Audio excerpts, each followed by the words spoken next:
Hey guys, welcome back to another episode of Knockout Analysis presented by Cronio Media. I'm your host, Ethan Chronister. His co-host, Mr. Whit Barnes. Today, coming from you live from the Honda Civic on my lunch break at work. So we're going to make this one as short and sweet as we possibly can. That being said, I don't have a whole lot of the research that I usually have. So today, Mr. Barnes is going to take the reins. So go ahead and get us started. Well, with this first absolute war we have, now keep in mind, we're live from Houston, Texas on this one, and they kick the card off strong here with, I believe it's unranked women's flyweight, Carly Judice, Juliana Miller. Juliana Miller is a pretty sizable underdog. I think she's like around a minus 700, and she wasn't too happy about it, according to some Twitter sources. I don't think it really cares. I don't think the odds makers, and I don't think Carly Judice really care how unhappy she is. She hasn't really beaten anybody in the UFC run. Ultimate Fighter winner, Ivano Petrovic is a jobber, and Carly Judice, even though she's not fighting great competition either, she's been knocking out jobbers, and I think that Juliana Miller is just another jobber for her to knock out in the first round. Yeah, I'm gonna I agree like the with you line. too. I think Juliana Miller, if I was her, I'd be happy with the line because, in my opinion, she should be way, way higher. Should be like a negative two or a plus 2,000. She's ass. She's 4-3. Carly Judice by second round knockout. Next, we got lightweight action Jordan Levitt, also known as the Monkey King, and Yair the Cuban. I think it's the Cuban problem. Yep, the It Cuban is. problem Duval. Yeah, Yair Duval. He's a little bit unproven. He has 2 fights off of Contender Series. Connor Matthews was never really that good. And Isaac Bulgarian. Y'all can look into the story on that if you decide it's a big gambling conspiracy. Bulgarian's probably going to face some prison time. But Jordan Levitt, I don't think he's all that great either. He's been submitted twice in his career, even though he's primarily a grappler. His hand speed's pretty slow, and I think Yair Duvall is going to be great in the boxing department. I think he's going to kick the leg. I think he's going to be able to be faster with the hands, and I can see a club and sub here, but I could, I'll see it. I think it's going to be a knockout that he builds up towards. Give me a second round KO for Yair Duvall. I think he's just younger. I think he's more hungry, and I think he's going to have a major athleticism advantage here. I actually flip flop on this one. I think that although it's a decent matchup, I think they Deval. I don't know if he's going to be able to pull it off against Jordan Levitt. The Monkey King by decision for me. Next, welterweights. Still here in the early prelims, I believe. We have Phil Rowe, Jordan Lesbosnier. Jordan Lesbosnier, if you watch his series fight, it wasn't very long. He went in there, he got the head kick. That's kind of going to be my issue with a lot of contender series guys, especially from this last season. The UFC matchmade them. They knew guys that they wanted to be in the UFC, and they put them against taxi cab drivers. And I think this was a case of that. But at the same time, I think JPL got a very favorable opponent in Phil Rowe. Phil Rowe got sat upon by Seok Young Ko, who was looking to be a good prospect for about 12 to 13 minutes. That's really what I remember from that fight.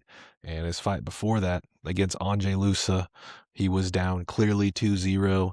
He needed a miracle comeback knockout in order to finish Angelusa. And if had he have not done that, he would be 0-4 in his last 4, but he is 1-3 instead. I mean, I think Phil Rowe, very long, decently athletic. I just don't think he's the greatest fighter. He can get caught up in the clinch, as we saw in the Neil Magny fight earlier in his career. And as much as this fight is not going to be a grappling affair, I believe, I think Loves Bosnia is going to have the advantage there. I think he's going to have at least a boxing advantage against Phil Rowe. I think his arms are too long for his own good, and it's easier to get inside of his reach. Give me Liz Bosnia. I think it's going to be a decision type fight. I think you're not far off on this one. I don't think Phil Rose very good. Give me Les Bosnian by decision here. Yeah, we probably butchered that man's name, but we'll remember it on Saturday if he goes out there and he lands another head kick. Next, we got some more unranked welterweight action. We got Puna Soriano and we got Ramiz Brahimaj. Both these guys have been coming up lately in the welterweight division, and a lot would argue that they should be in the spot against Jeff Neal instead of Uros Medic, especially Soriano, who has a recent win over Uros Medic. And yeah, his most recent win against Nikolay Veretennikov wasn't high octane. I specifically remember Kron saying that he was about to fall asleep during that fight, and it was in the early prelims because Veretennikov was unable to get off his back and he was getting mauled. But a win's a win, man. He is 3 in a row, and it's been a decently impressive run for him. He is a slight underdog here, and Ramiz Brahimaj, man. I mean, what an improbable run he had. He was a underdog against Mickey Gall, of all people. Big underdog against Billy Ray Golf. Pretty big underdog against Austin Banderford. And he went out there and he finished all 3 of those opponents pretty early in the fights, you know. And I have to say, like, it is slightly impressive. You know, Mickey Gall's not all that good. Billy Ray Golf's unproven. Vanderford looked great against Veretennikov, but, you know, how much value are we going to put on Veretennikov's name? I mean, I want to see more from Ramiz, and this is a fight that gives him the opportunity to do that. But Soriano, despite his early turbulence in the UFC, it was at the middleweight division. He has kind of pulled a Joaquin Buckley where he's went down to 170 and he's looked a whole lot better. And I expect him to be able to go out there. I don't think he's going to get guillotine choked, which is Ramiz's signature move. I expect him to be better on the feet, to have better hand speed, and I think he's going to be able to do enough on the ground to get a decision in this one. I think that Soriano, I think he's got a better shot to win this one. I've picked him to win by 3rd round knockout. Next, we got a rematch, the rematch that all of us wanted. Jocelyn Edwards, Nora Cornhole, ranked women's bantamweight. I don't really know what the rankings are, but I know they're both top 15. Jocelyn Edwards is on a 3-fight finish streak, as impressive as it can be at women's bantamweight. The Priscilla Cachoeira victory, Chelsea Chandler, Tamaris Vidal, and that's pretty much all that's happened other than the Aylin Perez loss, which is nothing to be ashamed of. Since she failed the Nora Cornhole in 2023. You look at that fight, Jocelyn was much better on the ground. She was able to get takedowns, but she wasn't landing a whole lot of damage. She lost the fight 29-28. I mean, I think Jocelyn Edwards has continuously improved. I think she's younger. I think she's hungrier. I think she's looked better as of late than Nora, who just took a loss to Carol Rosa, and her latest win is against Haley Cowan, who isn't the most active or seemingly dedicated of a fighter. I mean, I'm going to go with momentum here. I mean, Jocelyn Edwards is at minus 280 here in the rematch. I think it's warranted. I think she's hungry. I think she's ready to get this one back in blood. I expect a TKO finish here in the 2nd round. I also picked a 2nd round finish for Edwards, but I picked a 2nd round submission. Men's flyweight action, unranked. Alden Correa and Luis Garule. Now, Alden Correa really kind of shocked the world at UFC Noche whenever he pieced up and dominated Alexandre Costa. He is a pretty sizable dog. He had 3 losses in his regional career before, I believe, taking Alexandre Costa on short notice.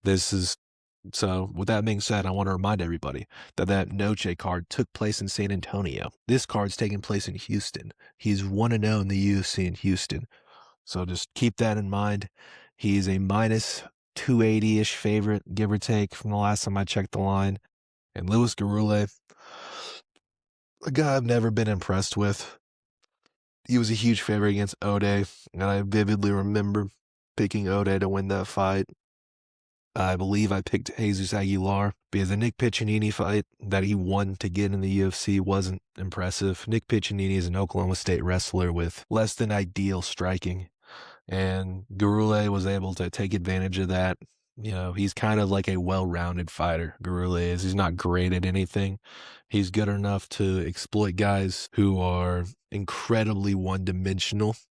And I don't think Corey is one-dimensional. If he was, I think Alexandre Costa would have absolutely exploited him. And would have at least taken a round off Correa, which I believe he failed to do. I think this is a step down for Correa, and I think he has the opportunity to go far in the flyweight division. We'll see how far, but I think this is just a stepping stone for him. This may be the last fight for Lewis, teammate of. It was another interesting storyline here. Louis Garule is a teammate of Brandon Royval, and Correa is a teammate of Joshua Van. Fight of the year last year, in my humble opinion. So I'm going to say that the Josh Van teammate, Alan Correa, is going to take advantage of Louis Garule. Give me Alden by a third round KO. I'm going to think he's going to replicate what he did last time around. I think that Louis Gurriel is going to shock the world here. Give me him by decision. We got more flyweight unranked action. We have Ultimate Fighter runner-up Albi Adiris, the Kazakhstani, and Ode Osborne, the martial arts Picasso, I believe is one of his nicknames. I think he goes by the Jamaican Sensation, according to ESPN, though. He is 1-4 in his last 5, but I think that's a little bit deceiving. I think his record is incredibly deceiving. He's an underdog here, and I don't really like it. Ode Osborne, I think, is a top 5 striker at flyweight, but I think he may be the worst grappler in this entire division, but which has really cost him. It cost him in the Irsig fight, and it cost him obviously in the Filho Almabaya fight. The Ronaldo Rodriguez loss is pretty contested by UFC fans alike. Take that for what you will. And just mentioned he did knock out Louis Garule and looked quite impressive. His hand speed looked better than ever. Alibia Dideris, I think he's just kind of walking into a trap here. He's not a great grappler either. He's not going to take down, hold down, or submit Ode Osborne unless he deeply compromises him at first. I think this is Ode's world right here on the feet. I think he's going to be able to handle it. Adiris, who is making his real UFC debut. Give me Ode here by a second round KO. I have Ode by third round KO. Carlos Leal, Chidi Njokuani, unranked welterweight action. Carlos Leal, one of those fighters that's been kind of disappointing, but he's kind of like a paradox too, because everybody thought he'd beat Renat Fakardinov, including myself. I mean, it was a very interesting decision by the judges in Abu Dhabi in the first fight of the early prelims. Goes out there, makes Alex Morono look like a punching bag, just runs through him. And then I think his last fight was the classic case of deeply underestimating his opponent, and he paid for it. His nickname is the Lion, and I don't think the Lion concerned himself with the power of Muslim Salikov, and he paid dearly for it within 42 seconds. And I think he wins that fight probably about 8 out of 10 times, but it's over with now. He has to fight Chidi Njokuani, who is tricky he's a pretty tricky fighter. He's 25-11. Zaleski dos Santos win was quite impressive, even though it hasn't aged the best. He was a sizable dog in that fight, and he went out there and he dominated him for 7 minutes and 19 seconds. And Jared Gooden, also another decent win. I think Jared Gooden's Bellator now. Jake Matthews was his last fight in which he went out there and took a loss. I mean, he got submitted pretty early in that one.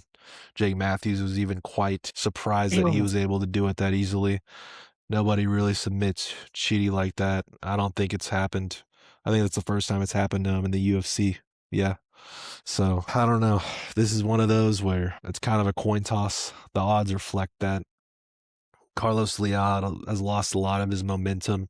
He marches forward with his hands down. Chidi Njokuani has great front kicks. He's great at keeping range. He's huge for this division. I mean, this is either Leal wins in the first round or this goes to decision and Njokuani wins. I'm leaning towards the latter. I'm going to pick Chidi by decision. I also have Chidi by decision. All right, so Kron is on the road currently, if you couldn't tell from his backdrop. So he is going to be unable to finish this episode, so I'm going to keep doing the commentary. I have a list of the rest of his picks that he has sent to me, so we're going to continue on here into the main card, in which we have unranked middleweight action. We have Zacharis, Michel Pereira. I think Kron and I are going to be really take his stock low because of that. I think Makov's a fantastic fighter, and the Cody Brundage loss, I think, was incredibly fluky. I would almost even put an asterisk next to it. And ever since that, he's been pretty much lights out. Submitting Jackson McVeigh on short notice back in November, has the win over Dusko last May. These aren't the highest level guys, but I don't think Michel Pereira at this point really has it in it much more. He gasses out in all of his fights. He's on a 4 or 3 fight losing streak. 2 of them he got finished in, and he just hasn't looked good ever since the Anthony Hernandez embarrassment. I think Zacharias is going to be able to piece him up, dominate him. I think he's going to get a third round KO in this one, unless Michel Pereira decides to hug him. But either way, I think it's hilarious that I know he's an underdog. Let me pull it up what exactly he is. He's a plus 135 underdog. Smash that line. I mean, it's not gambling advice, but come on. Zachary Reese he's going to run through this dude. I don't think Michel Pereira really wants it anymore as he picks up his 10th loss. In our next bout, we have 2 unranked welterweight prospects, both 11-0. Jacoby Smith has looked all the part of an elite prospect early on here in his UFC career. He won his Contender Series bout and with flying colors. Then he went out there and knocked out Preston Parsons, and then he submitted old man Nico Price in the second round. Not the highest level of names, but he has looked great. He has showed great hand speed. He has the Oklahoma State wrestling pedigree. He has very, very, very fair jiu-jitsu, and his opponent, Josiah Harrell, I think maybe the best opponent he's faced in the UFC. And this will be Josiah Harrell's first fight in the Ultimate Fighting Championship on about a week's notice. He was previously supposed to fight Jack Della Maddalena back in 2023, but that fight was called off. He had to retire from MMA briefly because he had brain surgery. It was unknown whether he would come back, but he has done that, and he has won all of his fights since his return. I remember he suplexed Melvin Gillard last year, for those of you who remember him. And in his LFA fight, I believe, or one of his recent fights, he took a dude down and they went flying through the cage door. I mean, this guy has a lot of power. He has great grappling. I don't think he quite has the hands of a Jacoby Smith, which I think could very well be his downfall here in his debut. But I think he is more than a worthy opponent, and I think he will be around in this welterweight division for some time. Give me Jacoby Smith. I think he's going to win this 29-28 decision. This will be a tougher fight than he anticipates, and I think this will be one of the highest levels of display, well, one of the best displays of mixed martial arts here in Houston on this evening. Kron has Jacoby Smith by round 2 KO. In our next fight, we have Ante Delia, Sergey Spivak. So I don't forget, Kron has Sergey Spivak, round 3 KO is what he has on here. Sergey Spivak, man, hasn't looked great in his recent fights. He has a lot of losses. Well, he's 1-3 in his last 4, I should say.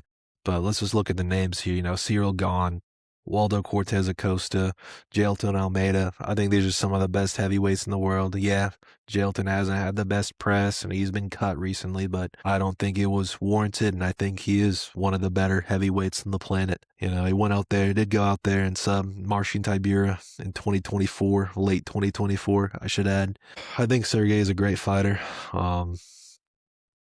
Very good in the Sambo area. That's what he did before he got in mixed martial arts. And Ante Delia, I think he's a guy that's kind of out of his prime. Yeah, he's 35 and a heavyweight. He should be, in the prime of his career, but he's had 33 fights. He's fought for a really long time. He did win the PFL World Championship many years ago, but I don't know if he's the same type of fighter as he used to be. He's been finished in the Moldavsky fight in PFL, and he also got finished against Waldo recently. Kind of a weird turn of events, but I think it was going to happen anyways, truthfully. You just watch how he has fought in the UFC. He just kind of starts at a slower pace for the first like minute and a half, 2 minutes of the fight. He tries to get you against the cage, and then he just blitzes you. That's all he does. He just blitzes you, and he tries to outspeed you with his hands. I just think he's kind of one-dimensional at this point. I think he's going in there, and he's just looking for first-round finishes. And to back that up, even earlier in his career, whenever he lost, it was by KO. He has only lost one time and not got finished. So he's either looking for a finish or he's going to get finished. He's lived by a sword, died by the sword type of guy. So give me Sergey Spivak. I think he's going to be the more well-rounded fighter. I expect a late KO in this one, which is directly in line with Kron's prediction. Give me third round KO, Sergey Spivak on this one. Next, we got featherweight action. Dan Ige, Melchizedek Acosta. Dan Ige is 1-3 in his last 4, similar to Sergey Spivak, but he has, once again, fought against elite level of opponent. Diego Lopez on 3 hours notice. Lerone Murphy, undefeated prospect who is 1 fight away from fighting Volk for the title. Sean Woodson, who he won against, and Patricio Pitbull, who is a Bellator and featherweight legend. You know, I will sit here and say that I've been a bit of a Dan Ige whisper since the start of this podcast. Sean Woodson, he was an underdog against. I picked Dan Ige. Patricio Pitbull, he was like a minus 230 favorite against. I said Dan Ige was going to lose, you know. Whenever the public really thinks Dan Ige is going to win, I faded him, you know. And this is kind of the same type of scenario for me, man. He's facing Melchizedek, who could have been fighter of the year last year, truthfully. He does deserve this opportunity. I really think he deserved it before he head kicked Morgan Charrier into oblivion. He's on a 5-fight win streak. Andre Fili was super impressive. That kind of got him onto the map in my mind. Christian Rodriguez, another impressive victory. Julian Erosa, absolute war. Morgan Charrier, one of the best knockouts of the year that should have absolutely got a bonus, but instead he got the bonus of fighting Dan Ige in that opportunity. Melchizedek Costa, a lot of his game is grappling, and Dan Ige, I think you have to be a special type of grappler to be able to take him down. You know, Patricio Pitbull is a elite grappler. I think that goes without saying. He was able to get Dan Ige down. I don't think that Melchizedek Costa is to that level.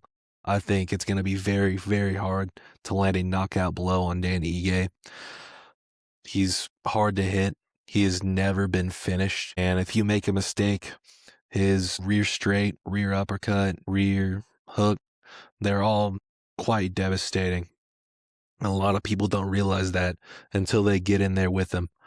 I expect this to be a low output fight. Not a whole lot of action. A lot of people will say it's boring, but until you get in there with Dan Ige, I think it's really hard to say that these guys going in there will want to fight his fight. So give me Dan Ige here. I expect this to be a decision. I think he's going to land the more damaging strikes. I think he's going to defend the grappling. He might get taken down once early in the fight, maybe late in the fight. I don't think he's going to be on the ground for too long. I don't expect him to get submitted or finished in this. And I think that's not going to work in the favor of Melchizedek as Dan Ige goes out there. And he shows Melchizedek Costa that there's levels to this game. Give me Dan Ige by decision.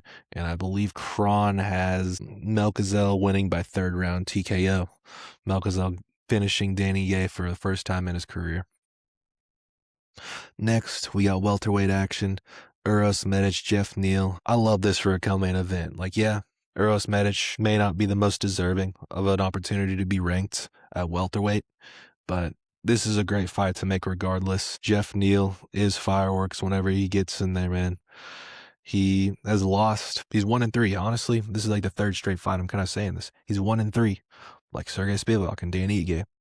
It's been against some of the best guys in the world. Shavkat Rakhmonov. Ian Machado Gary, who's rumored to be fighting for the title. Carlos the Nightmare Prates, you know, whenever he hits people, they don't move. Carlos Prates knocks out everybody. And that's the 2nd time in Jeff Neal's career that he's been finished. other than Kevin Holland in a regional promotion back in 2017. Jeff Neal's a tough guy to get out of there. I don't think his chin's done. I still think he's a really good fighter with a lot of skills. He has the win over against Bilal Muhammad early in his career. He finished Vicente Luque when Vicente Luque was at the top of his game. Finished RDA late last year. It's kind of a fluky finish because I think RDA tore his ACL. I mean, Jeff Neal, I think he's fought much better opponents. I think Uros Medic is a little chinny, and he hasn't fought the best guys. He got fought by 1-2 against Punel Soriano. January of 2025, Gilbert Urbina. That was an interesting fight that didn't last very long. He got hit with the same 1-2. Luckily, Gilbert Urbina doesn't have the type of consequence in his hands that Punel Soriano does, or Uros wouldn't be here. And Muslim Salikov, I kind of just think his time had come. You know, Muslim Salikov is 41 years old, probably about to be 42 here. Yeah, about to be 42 here in June. I mean, he's getting a ranked opportunity after knocking out an old man in 1 minute. I mean, that's kind of crazy. And Gilbert Urbina, who's 7-5. I mean, I think Uros Medic, I think he's there to be hit. I think he's there to be hit with the 1-2. I think Jeff Neal's one of the best boxers in welterweight, and I think that's where Uros is going to want to fight. I think he has to land early, and he has to land very hard in order to get Jeff Neal out of there. And I think that's his only path to victory, especially if this gets out of the first round. I think Jeff Neal is going to have Uros in some trouble, but I don't think it's going to get that far. Give me Jeff Neal by first round KO. I think Kron went the opposite of me in this one with the Uros KO. The odds would you say that Jeff Neal is, wow, yeah, he's a -210 favorite. I'd probably put him around a -170. I think they've gotten a little bit out of control, but I kind of see what everybody else is seeing here. I think Jeff's the better fighter.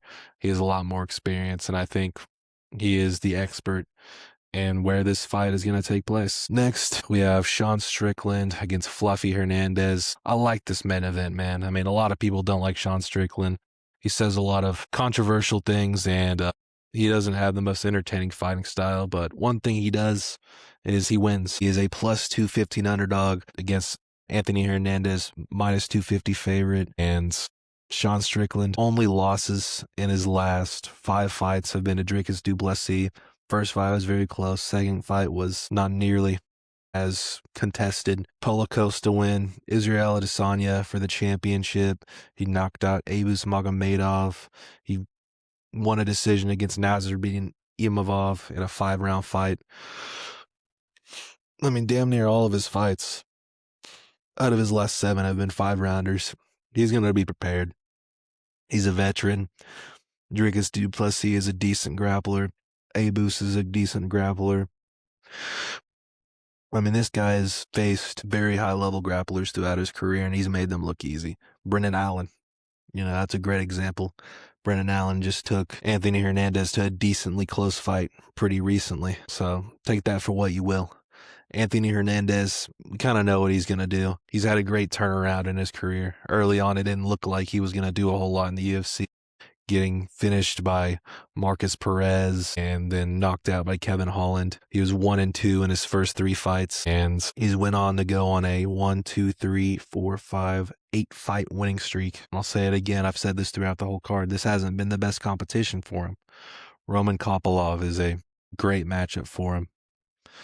Michel Pereira, great matchup for him. Brendan Allen, close fight. Really close fight. 29-28 decision. You know, a minute here, one way or another. It could have went the other way, man.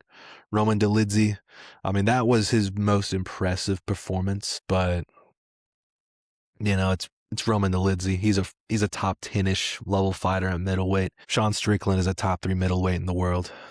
He's fought guys like Anthony Hernandez who have pretty much just a cardio merchant. Anthony Hernandez does not have great striking. His kicks aren't all that great. Like, yeah, he has some knockouts, but they're like kind of by ground and pound. Specifically, the Michel Pereira one recently is by ground and pound. Anthony Hernandez just wants to believe he has better cardio than you. Right? That's what he does. That's just what he does. Like the last 2 rounds, he wants to break you. He's not going to break Sean Strickland late into the fight. This is Sean Strickland's arena. He's used to going 5 rounds. He's used to jabbing you, teeping you, throwing the occasional 2. And he can do that for 5 straight rounds. He can defend your wrestling. He can defend your grappling. I mean, I don't think this is going to be an incredibly entertaining main event, but it could very well determine whoever will be challenging and probably losing to Khamzat Chimaev next. Give me Sean Strickland by 49-46 decision. Kron has Anthony Hernandez winning by 4th round TKO. Yeah, and that's really all we got on this one. Unorganized, unorthodox episode here of Knockout Analysis, but you already know we had to get the video out for y'all. Don't forget to like, subscribe, check out our sponsors and the links in the description below. Happy Houston Fight Week. Take care of yourselves and watch out for the deer. Peace.